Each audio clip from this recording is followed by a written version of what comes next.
Hey guys, welcome back to my channel. तो start करते हैं निफ्टी बैंक निफ्टी का एनालिसिस। शुरुआत करते हैं निफ्टी से। तो शुरुआत करते हैं निफ्टी के वीकली टाइम फ्रेम से। एक लॉन्ग लेग डोजी बनाने की तैयारी है। अगर वीकली कैंडल का क्लोज 24,600 के ऊपर आ जाता है तो फिर फटने के चांसेस होंगे। और यहाँ पे भी क्लोज अगर वीकली आता है तो भी एक पॉजिटिव कैंडल बनेगी। और बॉटम जब तक नहीं टूटेगा तब तक सेलिंग नहीं होगी और यहाँ से बाउंस करने के चांसेस होंगे।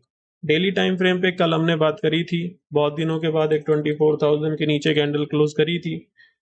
लेकिन साथ ही के साथ में हमने बातें ये भी करी थी कि एक रेंज भी है निफ्टी के अंदर, जिसका टॉप 350 है, बॉटम है 900।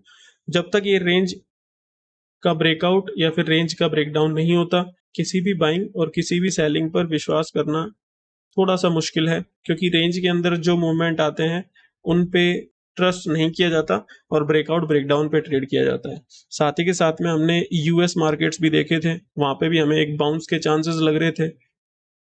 मेनली तो डाउ में हमने बात करी थी कि 38,000 39,000 ये 1000 पॉइंट की रेंज है। यहाँ बीच में कहीं ना कहीं एक सपोर्ट लग सकता है डाउ का, और वो भी कल रात को लगा और डाउ काफी अच्छा ऊपर जाके क्लोजिंग हुआ। आज एक गैप अप हुआ। गैप अप होने के बाद दोबारा निफ्टी ने ट्राई किया 350 360 तोड़ने का, लेकिन वो भी नहीं हो पाया। तो अभी भी निफ्टी एक रेंज में ही है। 350 360 जब तक टॉप पे नहीं टूटता, चांसेस होंगे कि दोबारा हम 24,000 23,900 तक रीटेस्ट करने आए। और ये रेंज हो सकता है कल जो आपकी आरबीआई मॉनेटरी पॉलिसी के बाद ही ब्रेक हो, उससे पहले एक रेंज में ही रखा जाता है मार्केट्स को। तो निफ्टी में लेवल्स की बात कर लें, 350 360 के ऊपर 400 450 तक जाने के चांसेस होंगे। 450 के ऊपर 600 और 600 के ऊपर दोबारा 25,000 भी आ जाएगा। नीचे की बात करें तो ये जोन की बात हमने कल भी करी थी, 120 से लेके 170 तक। इस जोन के नीचे आते हो सेलिंग चल जाती है, इसका ब्रेकआउट लेके अगर ऊपर आते हो तो वहां पे बाइंग भी चल जाती है। अब बात करते हैं बैंक निफ्टी की।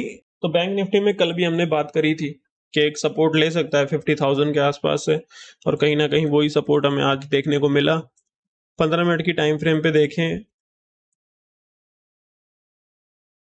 तो एक लोअर लो है। अगर कल का हाई टूटता है 50,780 का तो बाइंग भी आपकी उसी स्पीड से आएगी।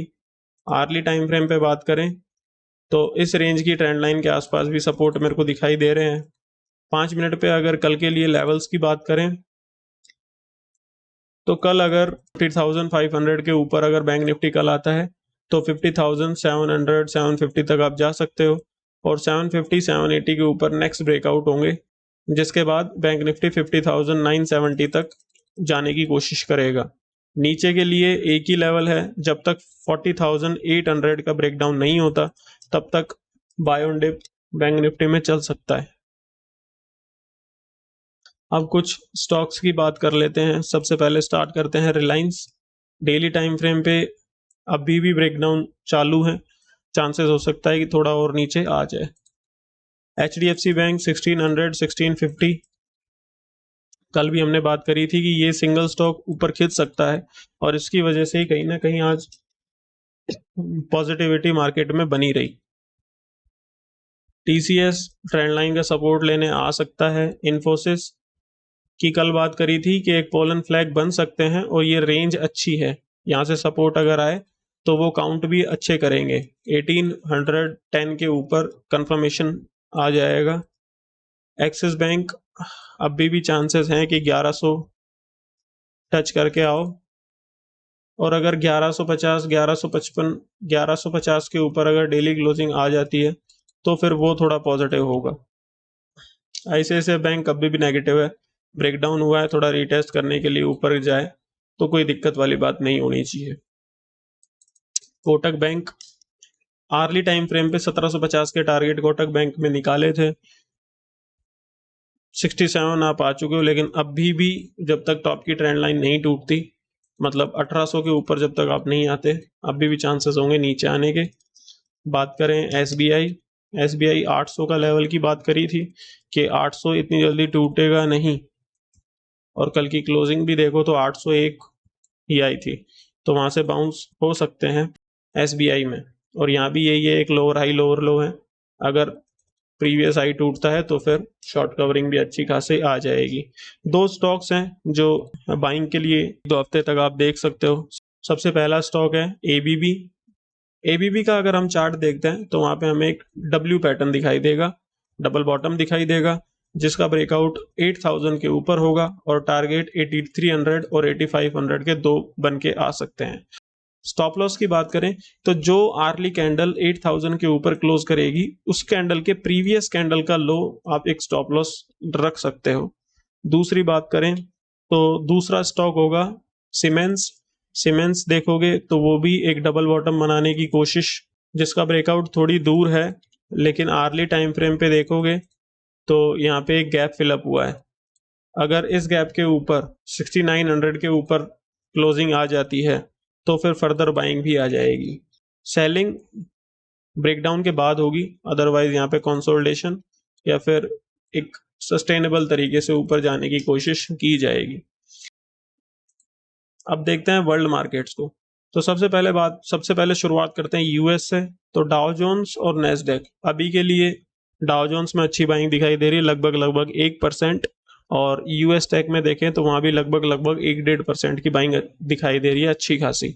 साथ ही के साथ में अगर जर्मनी देखें तो 1.5% ऊपर वो दिखाई दे रहा है, और निकाई की अगर बात करें तो 6% ऊपर वो दिखाई दे रहा है। बाउंस है, अच्छे खासे बाउंस हिट हुए हैं मार्केट वर्ल्ड में।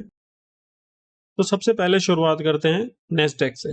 नेस्डेक को अगर डेली टाइम फ्रेम पे आप देखोगे, हमने कल भी इसी ट्रेंड लाइन की बात करी थी और आज भी इसी ट्रेंड लाइन की बात कर रहे हैं। वहां से एक सपोर्ट कैंडल बन के आई है अच्छी खासी, और ऐसी कैंडल बैंक निफ्टी में देखी जा सकती है। गैप फिलअप हो चुके हैं, अब अगर इस गैप के ऊपर सस्टेन करते हो तो फिर नेक्स्ट बाइंग चल जाएगी, अदरवाइज यहाँ से थोड़ा रिजेक्शन लेके नीचे जाने के चांसेस भी होंगे। आर्ली टाइम फ्रेम पे बात करें तो एक रेंज बना चुका है नेस्डेक, जिसमें गैप के ऊपर नहीं जा पा रहे और एक छोटी रेंज में चल रहे हो। ये रेंज लगभग आर्ली टाइम फ्रेम पे 460 पॉइंट की, जिस तरफ ब्रेकआउट ब्रेकडाउन होंगे ऐड हो जाएगा, एक रेंज के अंदर ही दिखाई दे रहा है। अभी के लिए नेस्डेक एक गैप को फिलअप करके नीचे सस्टेन करना थोड़ा नेगेटिव होता है नेस्डेक में जो हो रहा है। दूसरी बात करें डाउ जोन्स की, एक अच्छी कैंडल लेकिन 39,000 के नीचे जिस कैंडल ने क्लोज किया था उसका हाई अभी नहीं निकाल पाए हो आप। अगर वो निकल जाता है तो फिर शॉर्ट कवरिंग और बढ़ जाएगी, और आज हो सकता है कि इस ट्रेंड लाइन का जो सपोर्ट ट्रेंड लाइन थी उसका रिटेस्ट होके दोबारा डाउ नीचे आ जाए एक सपोर्ट लेने के लिए दोबारा 39,000 के। बात करें आर्ली टाइम फ्रेम पे, तो आर्ली टाइम फ्रेम पे यहाँ पे आपको दिखेगा एक पोलन फ्लैग जो होगा टॉप से सेल और एक रेंज में फ्लैग बना के ऊपर, जो कि पैटर्न होते हैं नेगेटिव, सेलिंग बाइंग सेलिंग। तो आर्ली टाइम फ्रेम पे भी नेगेटिव लग रहा है डाउ जोन्स। बात करें डेक्स की तो यहाँ पे एक एचएनएस था, प्रीवियस जोन के आसपास रिजेक्शन फेस हो सकते हैं। यहाँ पे देखोगे सपोर्ट सपोर्ट सपोर्ट, फिर ब्रेकडाउन, रीटेस्ट, फिर सेलिंग। बात करते हैं निकाई की, तो निकाई लमसम टॉप से 28% करेक्ट कर चुका है और बॉटम से लमसम 17-18% बाइंग बॉटम से हो चुकी है। अब टॉप से अगर एक रिट्रेसमेंट डाल दो तो आपको एक जोन निकल के आ जाएगा जो होगा ये। अब अगर इस जोन के ऊपर जाते हो तो फिर ये पोलन फ्लैग काउंट नहीं होगा, और अगर इस जोन के पास आके अगर नेगेटिव पैटर्न बना के अगर नीचे घूमना शुरू करते हो तो फिर ये एक पोलन फ्लैग बनने के चांसेस होंगे। तो वर्ल्ड मार्केट से थोड़ी सी नेगेटिविटी फील हो रही है, अभी के लिए थोड़ी प्रॉफिट बुकिंग हो सकती है। साथ ही के साथ में निफ्टी जो एक रेंज में है, वो रेंज के टॉप के आसपास क्लोजिंग करके गया है। 350 के ऊपर अगर निकल जाता तो वहां पे थोड़ा कॉन्फिडेंस और आ जाता। ठीक है guys, thank you, goodbye, best of luck.